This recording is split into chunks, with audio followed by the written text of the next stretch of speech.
Okay, here we go. Chapter 5, Riddles in the Dark.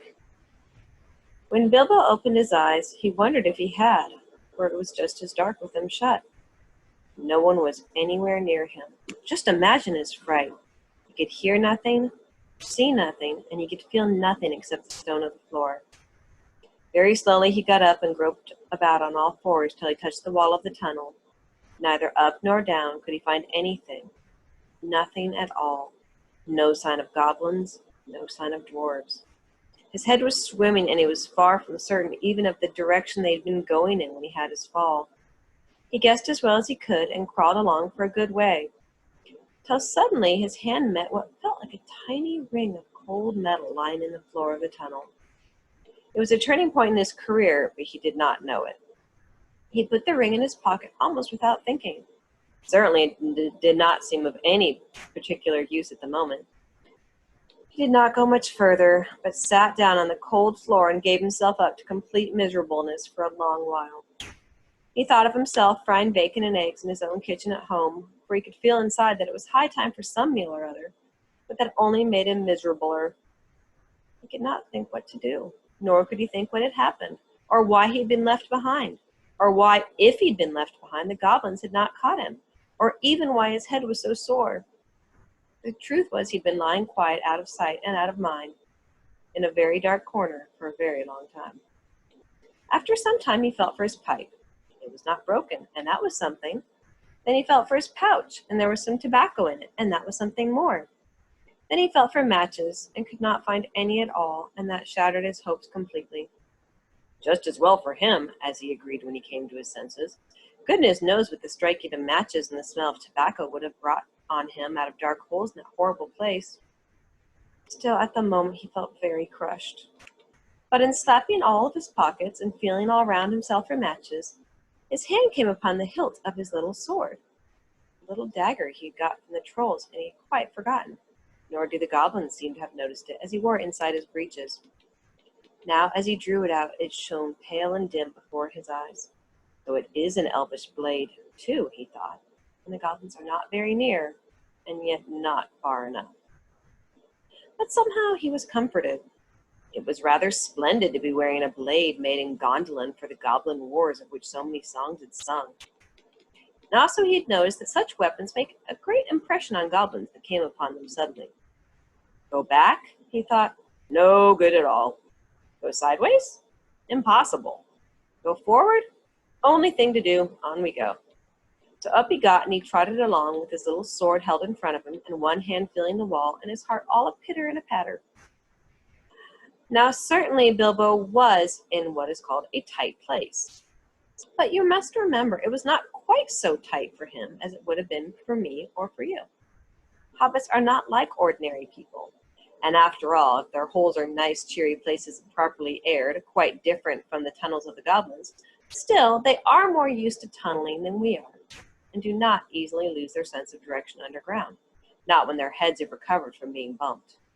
Also, they can move very quietly and hide easily and recover wonderfully from falls and bruises, and they have a fund of wisdom and wise sayings that men have mostly never heard or forgotten long ago.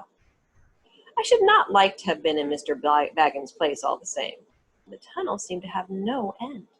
All he knew was that it was still going down pretty steadily and keeping in the same direction in spite of a twist and a turn or two. There were passages leading off to the side every now and then, as he knew by the glimmer of his sword, or could feel with his hand on the wall. Of these he took no notice, except to hurry past for fear of goblins or half-imagined dark things coming out of them. On and on he went, and down, and still he heard no sound of anything except the occasional whir of a bat by his ears, which startled him at first, till it became too frequent to bother about.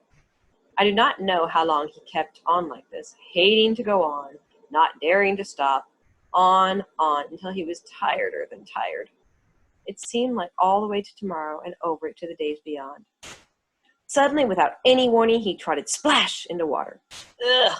It was icy cold. That pulled him up sharp and short. He did not know whether it was just a pool in the path, or the edge of an underground stream that crossed the passage, or the brink of a deep subterranean lake. The sword was hardly shining at all. He stopped, and he could hear, when he listened hard, drops drip, drip, dripping from an unseen roof into the water below, but there seemed no other sort of sound. So it is a pool or a lake, and not an underground river, he thought. Still, he did not dare to wade out into darkness. He could not swim, and he thought, too, of nasty, slimy things with big, bulging, blind eyes wriggling in the water. There are strange things living in the pools and lakes in the hearts of mountains. Fish whose fathers swam in goodness knows how many years ago and never swam out again, while their eyes grew bigger and bigger and bigger from trying to see in the blackness. Also, there are things more slimy than fish. Even in the tunnels and caves the goblins have made for themselves, there are other things living unbeknown to them that have sneaked in from the outside to lie up in the dark. Some of these caves, too, go back to their beginnings, to ages before the goblins, who only widened them and joined them up with passages, and the original owners are still there in odd corners, slinking and nosing about. Deep down here by the dark water lived old Gollum, a small, slimy creature. I don't know where he came from, nor who or what he was. He was Gollum, as dark as darkness, except for two big, round, pale eyes in his thin face.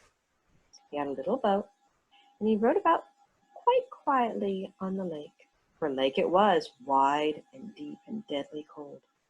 He paddled it with large feet dangling over the side. Never a ripple did he make. Not he. He was looking out of his pale, lamp-like eyes for a blind fish, which he grabbed with his long fingers as quick as thinking. He liked meat, too. Goblin, he thought, good when he could get it. But he took care they never found him out. He just throttled them from behind, if they ever came down alone anywhere near the edge of the water while he was prowling about. They very seldom did. They had a feeling that something unpleasant was lurking down there, down at the very roots of the mountains. They had come on the lake when they were tunneling down long ago. They found they could go no further, so their road ended in that direction. And there seemed no reason to go that way unless the great goblin sent them. Sometimes he took a fancy for fish from the lake, and sometimes neither goblin nor fish came back. Actually, Gollum lived on a slimy island of rock in the middle of the lake. He was watching Bilbo now from the distance with his pale eyes like telescopes. Bilbo could not see him, but he was wondering a lot about Bilbo, for he could see he was no goblin at all. Goblin got out of his boat and shot off from the island, while Bilbo was sitting on the brink, altogether flummoxed at the end of his way and his wits. Suddenly Gollum came up and whispered and hissed.